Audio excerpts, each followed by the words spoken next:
Alongside Brent Hubbs, I'm Austin Price for the 2-minute drill on this Saturday. Tennessee, final day in shells before they go pads on Monday. They do have an off day on Sunday, Brent. And the one guy I want to talk about is Warren Burrell. Kind of where does he fit into this scheme? Got hurt last year. Where's he at this year? A lot of talk that he could be a factor at star. Yeah, I mean, I think we've talked about it all off season. How does that puzzle fit, right? You feel, Wesley Walker's going to be a safety.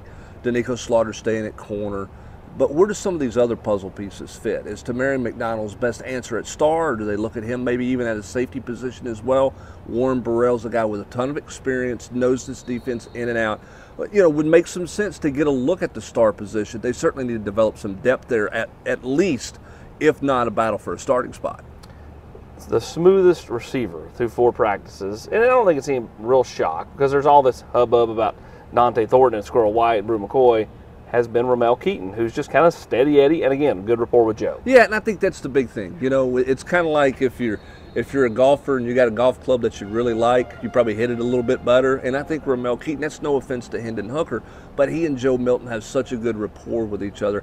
I think there's a real feel for where the ball's going to be, when it's going to get there. Their timing is in really good sync right now. And I think Ramel Keaton is enjoying the fact that he's showing everybody he can play a little bit. And I think that he's always been a hard worker, but I think he's finally grown into being an SEC receiver, and it's showing up. It's like when Mark Packer pulls the 5-iron out of his bag. It's going to be golden. It's flushed.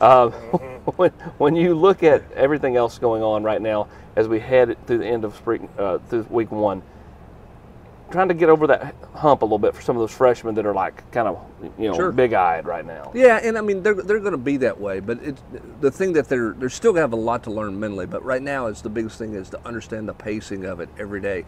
And it's easy to be excited day 1, right? But how do you stack days for those young guys? And I think you're starting to see a little bit of guys settle into that. And the big thing that you're looking for right now, I think if you're a coaching staff, is maybe not immediate help for some guys, but who do you feel like, man, we've hit on that eval. He's going to be okay, just going to take a while. I think Davin Hobbs is one of those guys. They didn't get to see him in spring. I think he's shown his athletic ability, showing his power there. I think there's a lot of enthusiasm about the future, not necessarily the now, but the future for him. I think the same with Caleb Herring. I think there's a lot of good feeling about some of those freshman defenders that, Austin, they don't have to play them a whole lot. They can kind of bring those guys along at some of those spots, which is a good thing. Finally, I didn't want to lead with this, but I do want to mention that I think Joe's had a good week 1. I mean, by all accounts, from anybody that's been out there at practice, when we've been out there, he's been crisp. And I think that's good to see. He's got a lot of confidence, and he's just playing kind of loose. Yeah, and I think the other thing that Joe's doing a really good job of, too, is he's helping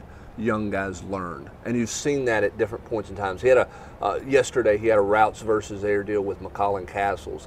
And he threw the ball where the route was supposed to be, but he felt like McCastles was a little bit off. So he went to McCollin. He didn't tell him, hey, this. He wanted to know, why are you there? Why was the ball here? I think that his communication with the guys on offense has been really good in week 1. It's a great sign of leadership. And he understands there's some young guys that have to help them that he's got to bring along quickly, and he's trying to do that. The Vols are off tomorrow. They return to the practice field on Monday. That will be for the first practice in full pads. He's Brent Hubbs. I'm Austin Price.